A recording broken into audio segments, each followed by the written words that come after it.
السلام عليكم ورحمة الله. شوفوا معايا خوتي بوق الجنرالات حفيظ الدراجي اللي خرج من ثوب الصحفي الرياضي في قناة بي ان سبور ورجع كيمارس مهام أخرى، وهو التطبيل الجنرالات والنظام العسكري الجزائري. شوفوا واحد تويتة اللي دارها مباشرة من بعد البلاغ الرسمي ديال الجامعة الملكية المغربية لكرة القدم، واللي قالت أنها تعذر عليها السفر إلى حدود الساعة لأن ما عطاوهش الضوء الأخضر باش أنه يجي في واحد الرحلة مباشرة من الرباط حتى قسنطينة فين غادي المنتخب المغربي يلعب. حفيظ الدراجي مباشره من بعد هذا البلاغ واللي هو ماشي رفض المشاركه لحد الان. المغرب باش نفهموا خوتي مزيان، المغرب لم يرفض المشاركه. شوفوا معايا هاد التويته ديال السي حفيظ الدراجي كيقول: رفض المغرب المشاركه في بطوله افريقيا للمحليين بسبب اصراره على عبور الاجواء الجزائريه. يعني انني نمارس حقي ونطلب انني نجي لواحد العرس افريقي اللي نتوما غادي تكونوا غير منظمينه، كنولي هنايا اصراري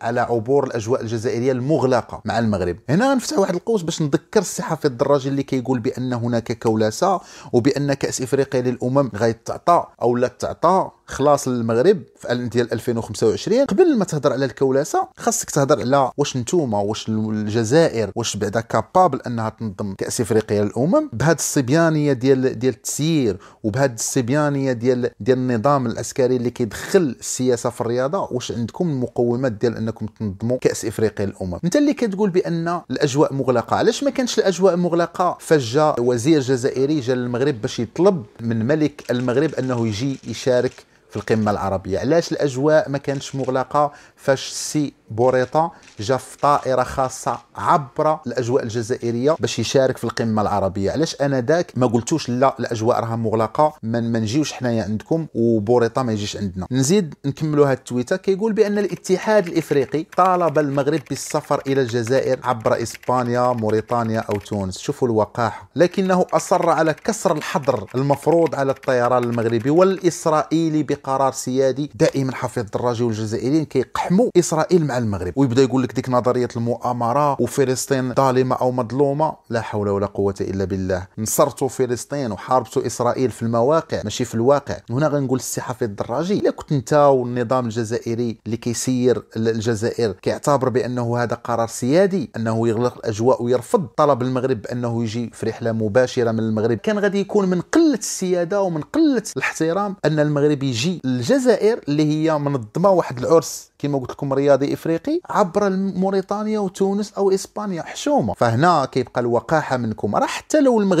المغرب مثلا كان قبل انه يجي للجزائر عبر تونس او موريتانيا او اسبانيا، كان عليكم نتوما تدخلوا تضغطوا على النظام الجزائري باش يرفض، لانه عار. هذه راها رياضه، هذه بيئه ديال كره القدم. بغات تجي في رحله مباشره بصفه استثنائيه، فتحوا الاجواء وقولوا لهم مرحبا بكم. حنا راه ماشي كيف كتعتبرونا وحنا كوريا الشماليه لا، اجيو مرحبا بكم. هنا كنتوا غتكسبوا فعلا الاحترام ديال افريقيا، وانا داك كنت غادي نقول لكم بان فعلا تستحقوا ان تنظموا كاس افريقيا. سي حفيظ الدراجي انت وامثالك حاولوا انكم تراجعوا نفوسكم. راه عندكم واحد العقده كبيره من المغرب وعندكم واحد المشاكل ضد المغرب، وكتحاولوا دائما تلقاو واحد المبررات لهذه الصبيانيه ديال التسيير ديال النظام العسكري وكذلك اقحام السياسه في الرياضه. ما نزيدش نطول عليكم. السلام عليكم ورحمه الله تعالى وبركاته.